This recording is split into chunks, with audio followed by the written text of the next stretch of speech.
इयत्ता 5वीच्या सर्व चिमुकल्या विद्यार्थ्यांना सप्रेम नमस्कार. सर्वांचं आपल्या युट्यूब चॅनलवर सहर्ष स्वागत आहे. मुलांनो, आपल्याला उपघटक 4.3 म्हणजेच दिनदर्शिका या उपघटकावर आधारित सराव संच 4.3 आपल्याला या ठिकाणी सोडवायचा आहे. मग काय सांगितलं, याच्यामध्ये 15 प्रश्न विचारले आहेत बेटा. या 15 प्रश्नांचे उत्तर आपल्याला या व्हिडिओमध्ये शिकायचे आहेत.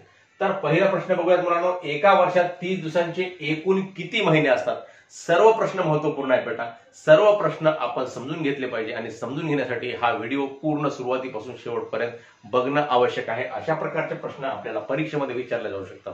म्हणून सर्व मुलांना माझी विनंती आहे की कोणीही मध्येच व्हिडिओ सोडायचा नाही आणि सर्व प्रश्नांचा या ठिकाणी अभ्यास करायचा बेटा. मग काय सांगितलं, एका वर्षात 30 दिवसांचे एकूण किती महिने असतात? एका वर्षामध्ये 31 दिवसांचे 7 महिने असतात, ते तुम्हाला सांगितलेलं आहे. आणि 30 दिवसांचे 4 महिने असतात आणि एक महिना किती दिवसांचा असतो बेटा? 28 किंवा 29 दिवसांचा असतो, तो म्हणजे फेब्रुवारी महिना. आणि 4 महिने असतात 30 दिवसांचे. कोणकोणते? ऑगस्ट आहे, एप्रिल आहे, एप्रिलच्या नंतर जून आहे आणि नंतर सप्टेंबर आहे आणि नोव्हेंबर आहे. म्हणजे 4 महिने किती दिवसांचे असतात? 30 दिवसांचे असतात. म्हणजेच पर्याय क्रमांक 3 हे या ठिकाणी बरोबर आहे. 2016 या वर्षात फेब्रुवारी महिन्याचे एकूण किती दिवस? एकूण दिवस किती? 2016 हे वर्ष लीप वर्ष आहे का हे बघावं लागते. कारण फेब्रुवारी महिन्यामध्ये एकतर 28 दिवस असतात किंवा 29 दिवस असतात. 29 दिवस केव्हा असतात? लीप वर्षामध्ये 29 दिवस असतात. आणि लीप वर्ष केव्हा असते? जेव्हा एखाद्या वर्षाच्या इसवी सन जे दाखवते त्या इसवी सणाच्या शेवटच्या 2 अंकाला, आता 2016 या संख्येमध्ये शेवटचा 2 अंक कोणता आहे बेटा? 1 आणि 6 आहे. शेवटच्या 2 अंकांना म्हणजेच 4 न निशेष भाग गेला पाहिजे. 4 1 4, 4 चौक 16 निशेष भाग जातो, बाकी काहीच उरले नाही पाहिजे. मग अशा वेळेस या संख्येला, या इसवी सणाला काय म्हणायचं बेटा? लीप वर्ष म्हणायचं. म्हणजे निशेष भाग गेला म्हणजे लीप वर्ष असते. आता इथं निशेष भाग म्हणजे काहीच शिल्लक होत नाही. 4ची कसोटी सुद्धा 30 सांगते की शेवटच्या 2 संख्येला भाग गेला म्हणजे इकडे कितीही मोठं इसवी सन असलं तरी त्या संख्येला 4 ने निशेष भाग जातो. म्हणजेच 4 ने निशेष भाग गेला म्हणजे हे वर्ष काय आहे? लीप वर्ष आहे. म्हणजेच लीप वर्षामध्ये फेब्रुवारी महिना किती दिवसांचा असतो? 29 दिवसांचा असतो बेटा. म्हणून 29 ला या ठिकाणी राईट करायचं. 18 जुलै 2002 रोजी जन्मलेल्या सविताची 8व्या वाढदिवसाची तारीख कोणती? 8वा वाढदिवस 2002 ला जन्मलेली आहे सविता. मग 2003 ला पहिला वाढदिवस होईल, 4 ला दुसरा, असं मोजायचं आपण. 3 4 5 6 7 8 9 10 8 कांडे मोजायचे बोटाचे 8वा वाढदिवस म्हणल्यामुळे. मग 10 ला म्हणजेच 18 जुलै 2010 ला 8वा आपला नंबर येत आहे. 2002च्या पुढे म्हणजे 3 पासून मोजायला आपण सुरुवात केली तर 8वी संख्या कुठे येते? 2010 ला येते. म्हणून 18 जुलै 2010 ला 8वा वाढदिवस होईल सविताचा. पुढचा प्रश्न आहे, 6 मार्चला बुधवार आहे तर 23 मार्चला कोणता वार असेल? 6 मार्चला बुधवार आहे बेटा. मग बुधवारची तारीख काय सांगितली? 6 मार्च सांगितली. मग 6 मार्चला बुधवार असेल तर पुढचा बुधवार केव्हा असेल? 6 अधिक 7 बरोबर 13 मार्चला पुढचा बुधवार असेल. आणि त्याच्या पुढचा बुधवार केव्हा असेल? 13 अधिक 7 बरोबर 20 मार्चला पुढचा बुधवार असेल. आणि 20 मार्चला बुधवार असेल मग 23 मार्च विचारला आपल्याला. 20 मार्चला बुधवार, 21 ला गुरुवार, 22 ला शुक्रवार आणि 23 ला कोणता येईल? मग शनिवार येईल. अशा प्रकारे आपण हे काढायचं. म्हणजे 20 तारखेला बुधवार आला, मग 21 22 म्हणजे गुरुवार शुक्रवार मध्ये गेल्यानंतर शनिवारी कोणता येईल? 23 मार्च येईल. म्हणजे 23 मार्चला शनिवार असेल. हा पर्याय या ठिकाणी योग्य आहे, बरोबर आहे. पुढचा प्रश्न आहे, अर्चना दीपावलीसाठी 7 नोव्हेंबरला गावी पोहोचली व ती 27 नोव्हेंबर पर्यंत गावीच राहिली तर ती किती दिवस गावी राहिली? 7 नोव्हेंबरला गेली आणि 27 पर्यंत राहिली. म्हणजे 7 ला गेली, 7 पासूनचा दिवस जर बघितला आपण, 7 8 9 10 11 12 13 14 15 16 17 18 19 20 21 22 23 24 25 26 27 14 आणि 7 म्हणजे एकूण 21 दिवस ती गावी राहिली. 7 पासून ते 27 पर्यंत म्हणजे एकूण दिवस मोजायचे. 7 लाही धरायचं त्याच्यामध्ये आणि 27 ला सुद्धा धरायचं. 27च्या दिवशी सुद्धा ती गावी होती म्हणजे, आणि 7 ला सुद्धा ती गावी गेलेली आहे. 7 ला पोहोचलेली आहे आणि 27 ला निघालेली आहे. म्हणजे एकूण दिवस झाले तिथं 21 दिवस झालेले आहेत अर्चनाचे गावी राहण्याचे. पुढचा प्रश्न आहे, 8 सप्टेंबरला बुधवार आहे तर या महिन्यात 5 वेळा येणारे वार कोणते? आता बघा, 8 सप्टेंबरला बुधवार आहे. 8 सप्टेंबर बुधवार म्हणजेच अगोदर काय करायचं? कोणत्याही महिन्याचा 1 तारखेचा वार काढायचा. मग 8 ला बुधवार आहे तर याच्या अगोदरचा बुधवार केव्हा आहे बेटा? 8 - 7 म्हणजेच केव्हा येईल? 8 - 7 म्हणजे 1 तारखेला काय येईल? बुधवार येईल. मग 1 तारखेला बुधवार आहे. 1 तारखेला बुधवार आल्यानंतर कोणता महिना सांगितला या ठिकाणी? सप्टेंबर महिना सांगितलाय. सप्टेंबर महिन्यामध्ये किती दिवस असतात बेटा? 30 दिवस असतात. तुम्हाला आता सांगितलं सप्टेंबर महिन्यामध्ये किती दिवस असतात? 30 दिवस असतात. 28 किंवा 28 दिवसाचा महिना असेल तर त्या महिन्यामध्ये एकही वार 5 वेळा येत नाही. प्रत्येक वार किती वेळा येतो? 4 वेळा येतो. 29 दिवसाचा महिना असेल तर 1 तारखेचा वार 5 वेळा येतो. हा तुम्हाला चार्ट पूर्ण पूर्वीच्या व्हिडिओमध्ये सांगितलेला आहे. 29चा जर महिना असेल, 28चा महिना असेल तर 5 वेळा किती वार येतात? 0 वार येतात. 29चा महिना असेल तर 5 वेळा 1 तारखेचा वार येतो. 30चा महिना असेल तर 1 व 2 तारखेचा वार 5 वेळा येतो. आणि 31चा महिना असेल तर 1, 2 आणि 3 तारखेचा वार 5 वेळा येतो बेटा. मग सप्टेंबर महिना 30 तारखेचा आहे. तर 30 तारखेचा असल्यामुळं मग आपल्याला 1 आणि 2 तारखेचा वार किती वेळा येईल? 5 वेळा येईल. मग 1 तारखेला कोणता वार आहे? बुधवार आहे. आणि 2 तारखेला कोणता वार राहील? गुरुवार राहील. मग बुधवार आणि गुरुवार हे 2 वार काय होतील? 5 वेळा येतील. कारण तो 30 दिवसांचा महिना आहे. हे समजून घ्या. कोणता महिना किती दिवसाचा आहे हे आपल्याला मुखोद्गत ठेवावं लागते, आठवण ठेवावं लागते. आणि आठवण जरी नसेल तरी तुम्हाला सांगितलेली आहे आयडिया कसा महिना शोधून काढायचा. तर जानेवारी, फेब्रुवारी उंच भाग जानेवारी, खोल भाग फेब्रुवारी, मार्च, एप्रिल, मे, जून, जुलै, ऑगस्ट, सप्टेंबर, ऑक्टोबर, नोव्हेंबर, डिसेंबर. म्हणजे जुलै आणि ऑगस्ट हे 2 महिने क्रमागत येणारे 31 दिवसांचे महिने आहेत. बाकी प्रत्येक महिना 1/31 आले पुढचा 30चा येतो, 1/31 आले पुढचा 30चा येतो. परंतु जुलै आणि ऑगस्ट लगातार येणारे 2 महिने हे एका वर्षामधले कसे आहेत? 31 दिवसांचे आहेत. आणि हे हाताची मूठ बघायची आणि त्यावरून आपण महिने मोजायचे. पुढचा प्रश्न आहे, नाव दिलेत अहमद जॉन पलक सीमा आणि यांची जन्मतारीख दिली आहे 28 फेब्रुवारी 2000, 29 फेब्रुवारी 2013, 29 फेब्रुवारी 2004 आणि 29 फेब्रुवारी 1900. वरीलपैकी कोणाचा वाढदिवस दर 4 वर्षांनी येईल? आता या सर्व मुलांपैकी कोणाचा वाढदिवस 4 वर्षांनी येईल सांगितलेला आहे, विचारलेला आहे. आता 28 फेब्रुवारी 2000 ही तारीख दरवर्षी येते बेटा. ही लीप वर्ष आहे का? नाही. लीप वर्षाची तारीख कोणती असेल तर त्या तारखेचा ज्यांचा जन्म आहे तो काय होईल? 4 वर्षांनी येईल. अहमदचा वाढदिवस मग काय? दरवर्षी येईल. कारण 28 फेब्रुवारी 2000, 28 फेब्रुवारी 2001, 2002 म्हणजे प्रत्येक वर्षी ही तारीख असतेच.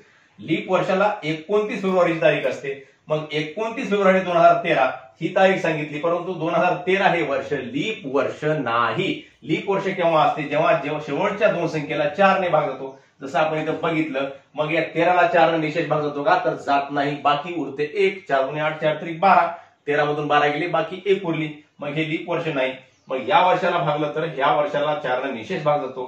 हे लीप वर्ष आहे. मग पलकचा वाढदिवस जो आहे तो दर 4 वर्षांनी होईल. हे सुद्धा 29 फेब्रुवारी 1900 म्हणजेच 1900 हे आपल्याला लीप वर्ष वाटेल.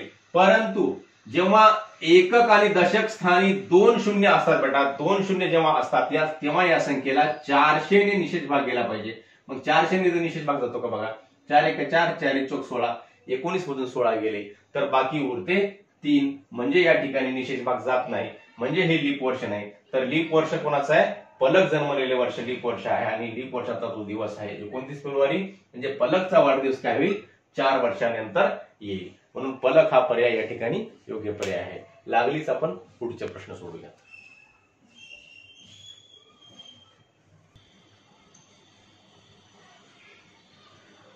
तर मुलांनो या ठिकाणी 8वा प्रश्न आहे. कविता मे महिन्यात मामाच्या गावी गेली. 6 मे पासून 22 मे पर्यंत ती दररोज पोहण्यास जात होती. तर कविता किती दिवस पोहण्यास जात होती? 6 मे पासून 22 मे पर्यंतचे दिवस मोजायचे बेटा. 6 पासून सुरुवात करायचं. 6 ला सुद्धा धरायचं त्या गणतीमध्ये. 6 पासून 22 पर्यंत. मग 6 पासून मोजण्यास सुरुवात करा. 6, 7, 8, 9, 10, 11, 12, 13, 14, 15, 16, 17, 18, 19, 20, 21, 22 म्हणजे एकूण झाले 17 दिवस. आपण अशी वजाबाकी कशी करू शकतो? आपण 22 मधून 6 सुद्धा वजा करू शकतो. अर्थात 16 आणि 6 तारखेचा एक दिवस म्हणजे 16 + 1 17 दिवस असंही करू शकतो. किंवा मग असं आपल्याला करायला अवघड जात असेल तर आपण सरळ सरळ हाताचे बोट मोजू शकतो. हाताचे कांडे सुद्धा मोजू शकतो. एका बोटावर 3 कांडे असतात. 6 ला सुरू करायचं. 6, 7, 8, 9, 10, 11, 12, 13, 14, 15, 16, 17, 18 आणि 19 अंगठ्याला 2 कांडे, 20, 21 आणि 22 म्हणजे हे 14 कांडे झाले आणि हे 3 म्हणजे किती झाले 17. अशा प्रकारे सुद्धा मोजता येते. वर्षाची सुरुवात मंगळवारी होत असेल तर त्याच वर्षातील प्रजासत्ताक दिनाचा वार कोणता. आता सुरुवात मंगळवारी म्हणजे 1 जानेवारीला काय कोणता वार आहे बेटा, मंगळवार आहे. 1 जानेवारी मंगळवार. आता पुढचा मंगळवार केव्हा येईल, 8 जानेवारीला काय येईल, मंगळवार येईल. पुन्हा पुढचा 15 जानेवारीला काय येईल, मंगळवार येईल. पुन्हा पुढचा मंगळवार केव्हा येईल, 22 जानेवारीला कोणता वार येईल, मंगळवार येईल. मग आता 23 ला कोणता वार येईल, बुधवार येईल. 24 ला कोणता वार येईल, गुरुवार येईल. 25 ला कोणता वार येईल, शुक्रवार येईल. आणि 26 ला कोणता वार येईल तर शनिवार येईल बेटा. म्हणजे शनिवार येतो कोणत्या दिवशी, प्रजासत्ताक दिनाचा वार कोणता आहे तर प्रजासत्ताक दिन म्हणजे केव्हा असतो, 26 जानेवारीला असतो. हे आपल्या सर्वांना माहित असायला पाहिजे, माहित असेलच. 26 जानेवारीला प्रजासत्ताक दिन असतो. मग प्रजासत्ताक दिनाच्या दिवशी शनिवार येईल. आपल्या पुस्तकामध्ये चुकीचं उत्तर या ठिकाणी दिलेलं आहे, रविवार दिलेला आहे, तर रविवार चूक आहे. शनिवारच उत्तर येतं त्याचं येते. 23 मार्च पासून 12 एप्रिल पर्यंत दररोज अर्धा लिटर दूध घेतले तर एकूण किती दिवस दूध घेतले. 23 मार्च पासून 12 एप्रिल पर्यंत. आता मार्च महिना बघा किती दिवसांचा असतो, 31 दिवसांचा असतो. 23 पासून मोजण्यास सुरुवात करा. 23, 24, 25, 26, 27, 28, 29, 30, 31 म्हणजे मार्च मधले किती दिवस, 9 दिवस घेतलं. आणि एप्रिलचे 12 दिवस म्हणजे एकूण किती, 12 आणि 9 किती होतात बेटा, 21 दिवस दूध घेतलेलं आहे. भारताने आर्यभट्ट हा उपग्रह अवकाशात सोडला. या घटनेला 2005 साली 30 वर्ष पूर्ण झाली. तर तो उपग्रह किती साली सोडला, 30 वर्ष पूर्ण झाली. म्हणजे याच्या अगोदर 30 वर्षांनी, म्हणजे सोपं गणित आहे अतिशय. 2005 वजा 30 करायचं. 5 मधून 0 गेले 5, 10 मधून 3 गेले 7, 9 मधून 9 ला 9 आणि इकडचा इकडे गेल्यामुळे उत्तर आला 1 म्हणजे 1975 हे याचं या ठिकाणी उत्तर आहे बेटा. 1975. दिनकर रावांनी नोव्हेंबरच्या 8 तारखेपासून जानेवारीच्या 15 तारखेपर्यंत वर्तमानपत्र घेतले तर दिनकर रावांनी किती दिवस वर्तमानपत्र घेतलं. नोव्हेंबरच्या 8 तारखेपासून, नोव्हेंबर महिना किती दिवसाचा असतो बेटा हे मला सांगा.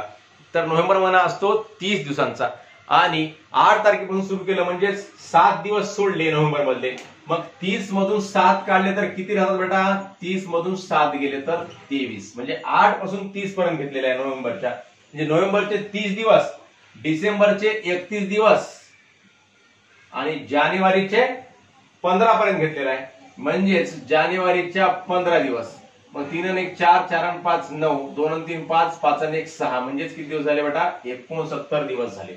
30 वजा 7 कसं केलं, नोव्हेंबर म्हणजे 30 दिवसांचा असतो. 30 मधले पहिले 7 दिवस घेतला का नाही, 8 तारखेला सुरू केलं. मग 8 पासून ते 30 पर्यंत घेतलं म्हणजे 30 मधून 7 गेले तर 23 दिवस नोव्हेंबरचे झाले, 31 दिवस डिसेंबरचे झाले आणि जानेवारीचे 15 दिवस म्हणजे एकूण 69 दिवस झालेला आहे. तर 69 हे पर्याय या ठिकाणी योग्य आहे. 31 डिसेंबर 2013 ला रविवार होता तर 1 जानेवारी 2016 ला कोणता वार असेल. आता बघा बरं बेटा, 31 डिसेंबर 2013 ला रविवार आहे म्हणजे 1 जानेवारी 14 ला कोणता वार असेल, सोमवार. मग 1 जानेवारी 2014 ला सोमवार आहे. मग हे काही लीप वर्ष नाही.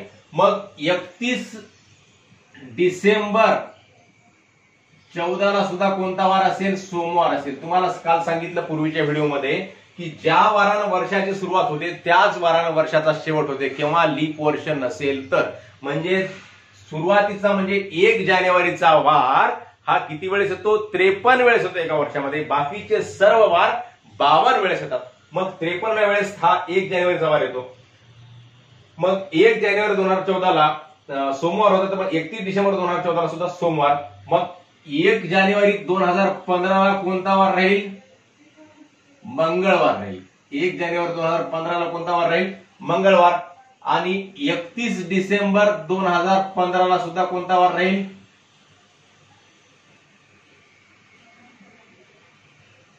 मंगळवारच राहील. मग 1 जानेवारी 2016 ला कोणता वार राहील, बुधवार राहील. 1 जानेवारी 2016 ला कोणता वार असेल, बुधवार असेल, मग बुधवार हे पर्याय या ठिकाणी बरोबर आहे. अशा प्रकारे काढावं लागते. ज्या वर्षानं सुरुवात होत आहे त्याच वर्षानं वारा, त्या वर्षाचा त्याच वारानं शेवट होतो. ज्या वारानं सुरुवात होत आहे त्याच वारानं शेवट होतो. परंतु लीप वर्षामध्ये आता समजा इथे 2016 आहे, 2016ला बुधवारनं सुरुवात झाली, मग बुधवारनं शेवट होणार नाही बेटा. कोणत्या वारानं शेवट होईल? गुरुवारनं शेवट होईल. म्हणजेच बुधवार आणि गुरुवार हे दोन वार काय होतील? दोन वेळेस येतील. म्हणजे गुरुवारनं शेवट होईल. कारण हे वर्ष कसं आहे? लीप वर्ष आहे, म्हणजे याच्यामध्ये एक दिवस जास्त असतो. फेब्रुवारी महिना 29 दिवसांचा असतो. पुढचा प्रश्न आहे 4 मे 2015 पासून सुरू झालेली 30 दिवसांची सुट्टी संपून शाळा सुरू झाली तर शाळा सुरू होण्याची तारीख कोणती? तर 4 मेला सुट्टी सुरू झाली म्हणजे मे मध्ये 3 दिवस गेले.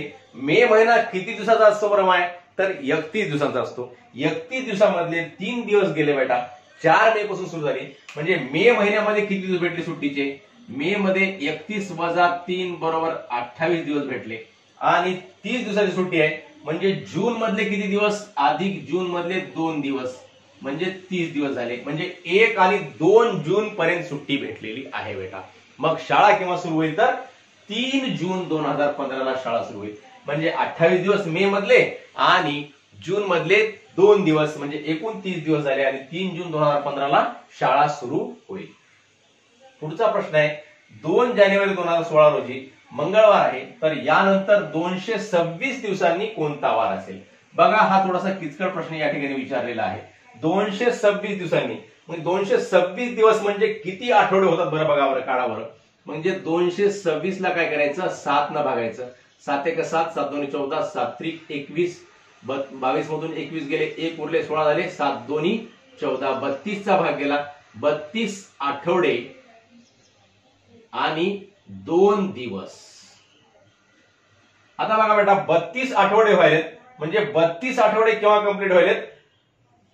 मंगळवारी सुरू झाल्यानंतर 1 आठवडा कधी कंप्लीट होतो? सोमवारी कंप्लीट होतो. म्हणजे आपला आठवडा जर सोमवारी सुरुवात होत असेल तर रविवारी संपतो. मंगळवारी सुरुवात होत असेल तर कुणावारी संपतो? सोमवारी संपतो. आणि 2 दिवस पुढे म्हणजेच मंगळवार आणि बुधवार हे 2 दिवस पुढे झाले. मग 226 दिवस बुधवारी संपायलेत. मग 226 दिवसांनी कोणता वार असेल? पुन्हा बुधवारी 226 दिवस झाले, मग पुढे कोणता वार असेल? गुरुवार असेल. 226 दिवसांच्या नंतर कोणता वार असेल? गुरुवार असेल. अशा प्रकारे हे प्रश्न आपण या ठिकाणी सोडवले आहेत. आपणा सर्वांनी हा व्हिडिओचा अभ्यास वारंवार करावा, हा भाग पूर्ण चांगल्या प्रकारे समजून घ्यावा व आपल्याला सर्वांना हा भाग समजल्यास आपल्या मित्रांना अवश्य शेअर करावा व आपला व्हिडिओ आवडल्यास नक्की लाईक्स व कमेंट्स करावे. धन्यवाद मुलांनो, धन्यवाद.